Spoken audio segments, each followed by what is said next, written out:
Hello there everyone, welcome to the channel if you're new, welcome back if you are not. I am EDJ and we are going to watch Overly Sarcastic Productions, The History of Rome. I mean, not the history of Rome, the fall of Rome. Okay, just make sure I said that right. I don't know why, but I was thinking of something else. But point is, we're gonna be looking about the fall of Rome, or at least I'm guessing just the western portion of it, and unless they plan on covering the Byzantines at the same time.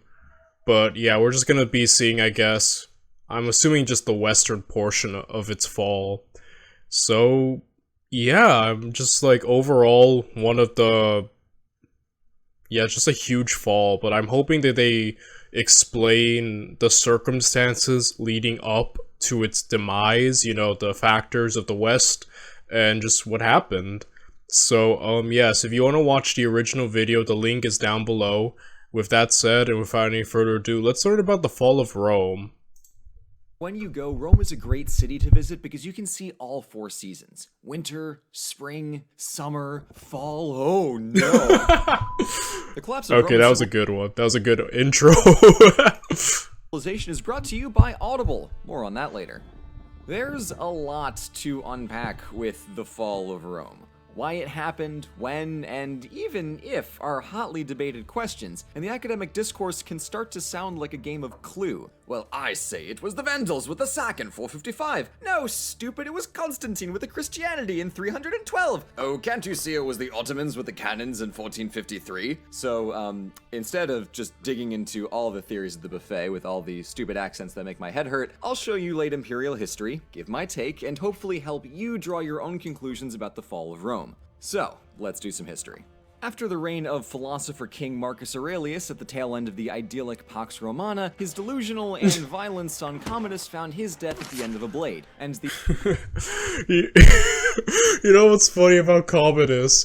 I love the Gladiator movie. It's, Ridley Scott doesn't care about historical accuracy, but Gladiator is such a good movie, I don't care. But, yeah, the real Commodus was, like, strangled by, like, what, his history teacher in a bathtub? He does not have this epic final battle against Maximus, who's just, you know, a complete, like, work of fiction. Just... That movie rocks, I'm sorry. Just when I think about what actually happened, it's hilarious. The subsequent imperial succession became uncomfortably swift. One emperor was murdered by the Praetorian Guard, who auctioned off the position to someone else, who was then ousted by another emperor who had to go and fight off another would-be pretender to the throne, and it's a whole lot of that for 100 straight years. I actually counted, and of the 30 emperors, only 5 died of natural causes during what would come to be known as the crisis of the 3rd century. In the middle of all that assassinating, there were also civil wars going on between rival generals seeking land and power. A concept not unfamiliar to Romans. To pay for all of that military might, generals and emperors gave massive bonuses to their armies, which immediately caused runaway inflation that destroyed the Roman economy. It also really didn't help that Rome had to deal with the Goths and Frankish tribes moseying in from the north, the Sassanid Persians invading from the east, and also the empire casually split in 3. Britannia, Gaul, and Hispania broke away, and then Egypt and the Levant went rogue, sending the ghost of Augustus into a panic due to his literal worst nightmare coming true. It was a very bad... But don't worry, give us Emperor Aurelian! But, I love Emperor Aurelian. He, like, the dude literally saved Rome and let it keep, like, existing for many more years to come. Talk about one of the best. And he did it all, like, in, what, 5 years? That's just insane. Bad time. Amid all the murdering, the sucker at the top of the proverbial Deadpool was always just Rome. Written wills show pervasive doom and gloom, and nobody made public works because there's no money, and also if the world is going to hell, what's the point? I also feel like it's probably implied, but I think I should probably just clarify that cities were getting sacked all the time. So, to recap, 2 invasions, 2 rogue states, 2 plagues, which I hadn't even mentioned earlier, but that was also going on, emperors murdered biannually, runaway inflation. You might reasonably expect the Roman world to shatter into pieces any minute now. Hi, Emperor Diocletian here for Flex Tape, the super strong crisis-proof tape. Right here we've got the Roman Empire. That's a lot of damage. Let's seal it with some reforms. Diocletian's big change was the institution of the Tetrarchy, which split the administration of the empire between 4 territories, ruled by— Yeah, the Tetrarchy, I want to apologize if you hear background. There's construction outside. I want to apologize if you hear the saw. But, you know, the thing is, the Tetrarchy, I almost don't want to call it good. I think it created a lot of disaster, personally. Sorry, that's how it's going. So, yeah, when I first saw it, I was like, there's way too much potential of disaster. One emperor could cause so much damage. Having 4 people run around, each claiming emperorship, or Augusti, Caesar, that's just too insane, man. I like Diocletian. Most of his reforms, I think, were great, but that one, I think, was the biggest. Yeah, Rome doesn't need 4 people claiming power. I think, in my opinion, I think the Tetrarchy only works in idea that no one's ambitious or willing to betray anyone else. But as we've seen in Roman history, that's not the case. So, yeah, I won't lie, that's probably one of his lowest points, because it just created more disaster, until Constantine was like, okay, we need to do away with this, and, you know, kind of it got dumped really quick, but thank goodness. By 2 senior Augusti and 2 little Caesars. I'm not even kidding. This kept things much more local, where government could be more effective across an objectively way too big empire. Some of his reforms were less effective than he might have hoped, and some of his reforms were murder more Christians, so the man's a mixed bag for sure. Diocletian eventually retired from being emperor in 305 to go farm, which would be— Yeah, didn't he become a cabbage farmer? My cabbages, but which is the funniest thing ever. The dude literally he just left Rome in the hands of other people. It's like, well, it attends these cabbages, you know? Insane. But also kind of based, you know? Be hilarious if it wasn't actually a culturally monumental gesture to relinquish power after a crisis and return home in direct emulation of the early Republican hero Cincinnatus. But also, like, come on, what a power move to just retire from being emperor. One thing Diocletian really didn't count on was that in his absence, the Augusti and Caesars would immediately start fighting civil wars with each other. Oh no, how could this shocking twist have happened? What? Romans turning on each other and declaring civil wars? Never been done before. I'm shocked, man. I'm sorry. Man, Greek culture must have really infected the Romans, huh, with all the infighting. Oh man, at least Rome could be more unified than the Greeks. The Greeks were always fighting. At least Rome had periods where they were one, you know. Oh man. I'm really into Greek history, guys. I'm like really into it at the moment, so yeah. We never saw this coming. In an honestly refreshing return to form where Rome's biggest enemy is just itself, the Western Augustus by the name of Constantine got to conquering his rival tetrarchs. What happens next is exactly what you expect. In the fight for control of Italy and North Africa, he received a vision from an angel telling him to paint the symbol of Christ onto his army's shield. Yeah, Constantine, the first Christian emperor. I kind of talked about him a lot already in the, you know, Byzantine beginning videos you guys may have seen from this channel. But yeah, the man proclaimed to have a vision, and we learned about him a lot. And I'm graduated now from theology, you know, school. I have a bachelor's in theology from my Bible college, and you know, we studied him, and yeah, he had this vision. By this symbol, you shall conquer, is what his vision dream had, and it was the symbol of, you know, the cross and, you know, great spiritual awakening. So he's probably the Roman emperor that, at least in terms of a theological and religious aspect, that I know the most about. So yeah. Now, may sound crazy, but let's be real, if it's the fate of the Empire, you're not in the business of saying no to angels. So he got a paintbrush and took what Bob Ross said about creating your world slightly too literally, winning the Battle of the Milvian Bridge in 312. It's unclear on whether or not Constantine fully converted to Christianity, but whatever the case, he was convinced enough that he legalized Christianity throughout the Empire in 313 with the Edict of Milan, ending nearly 300 years of persecution. And he did this with the classic Roman trick of syncretism, connecting Jesus to a Roman solar deity in loads of commemorative iconography. No joke, there was a solid century where Jesus was rubbing shoulders with Jupiter and everybody was cool about it. But the eastern part of the empire was still controlled by people who made the crucial mistake of not being Constantine, so our boy got to fixing that by conquering the rest of the empire in 324 and founding an eastern capital named Nova Roma, soon to be Constantinople. Constantine was much more successful at economic reform than Diocletian, but he continued to rely on foreign mercenaries for much of Rome's external defense. And this will have unintended, but certainly not unexpected,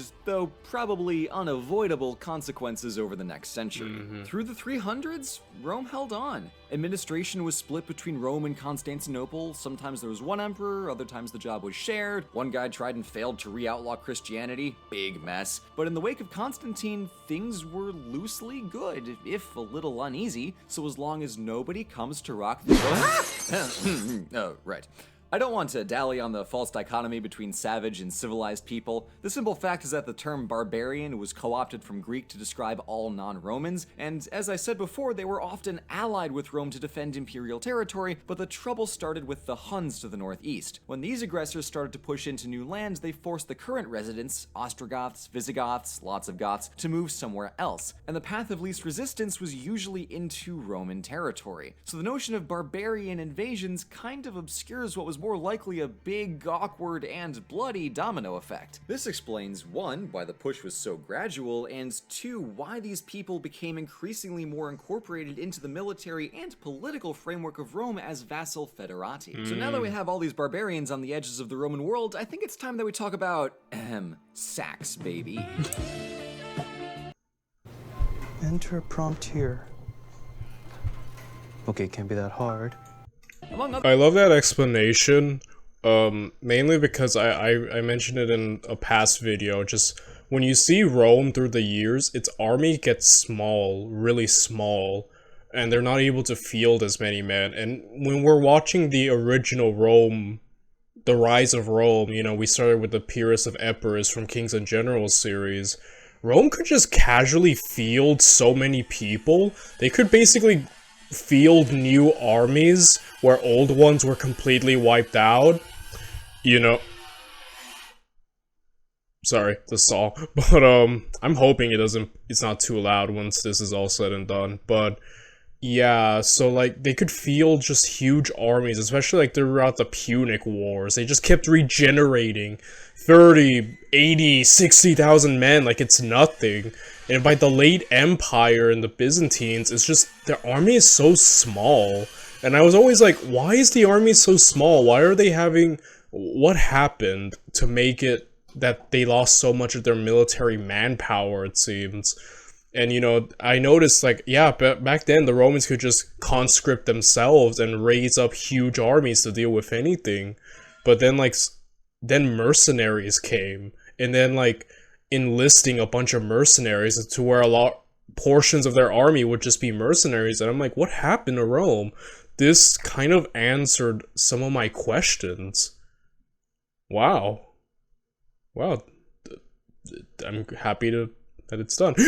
I'm happy to know, you know.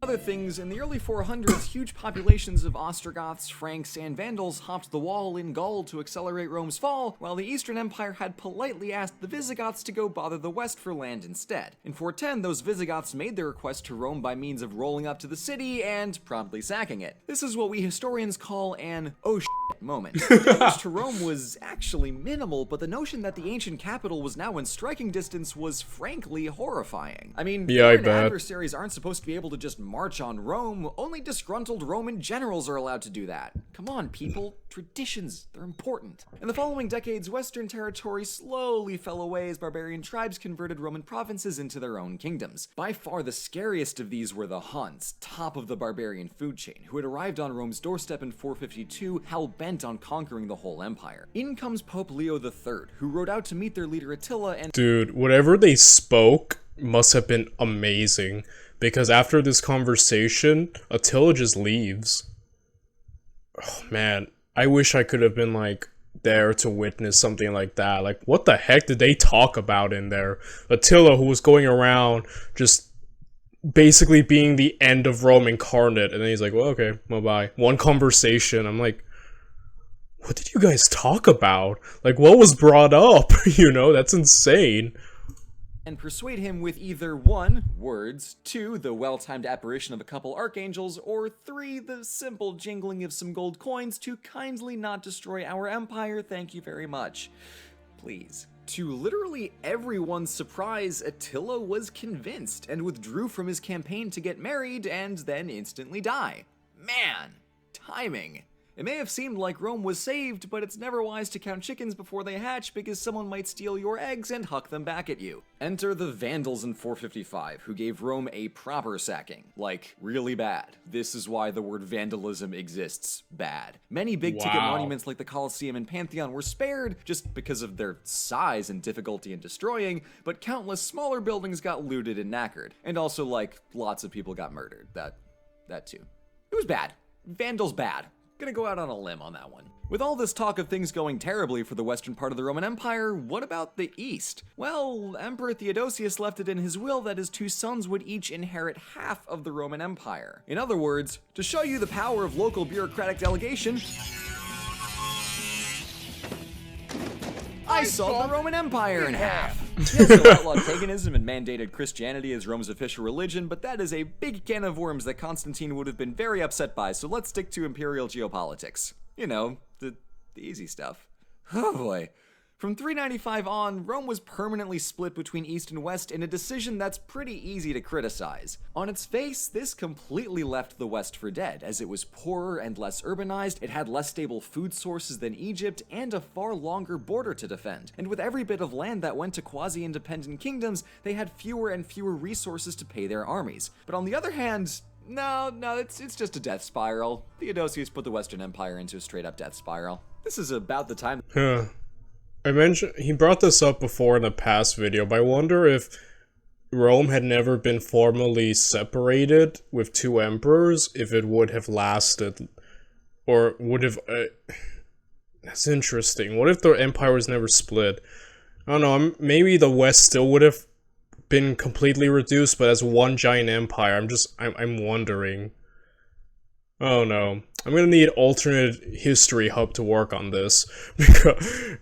Or feel free to tell me, would you think that if there had never been a formal separation and just kept one emperor, that things could have been fine? I don't know, let me know.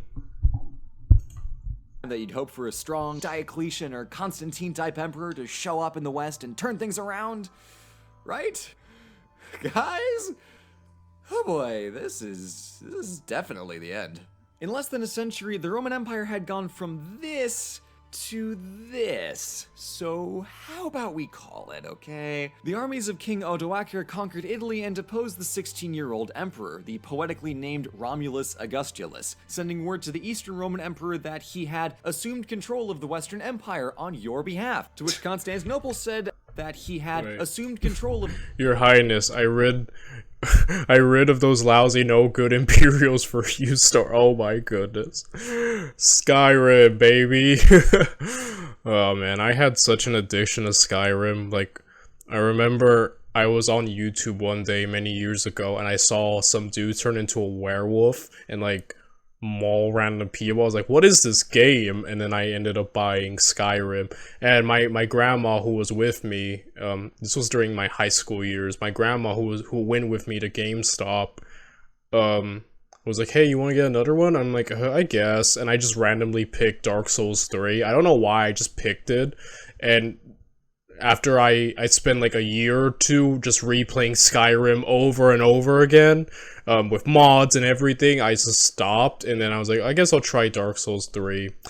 And I ended up playing every FromSoft game from there on, because I'm addicted to FromSoft. Man, that... Yeah, sorry, this is reawakened nostalgia. Let's get back to this. Of the Western Empire on your behalf, to which Constantinople said, I didn't ask you to do that, but thank you? To which Odoacer responded, you're welcome. And with that, the Western Roman Empire had been replaced with a series of Frankish and Gothic kingdoms, and Italy was ruled by non-Romans for the first time in 700 years.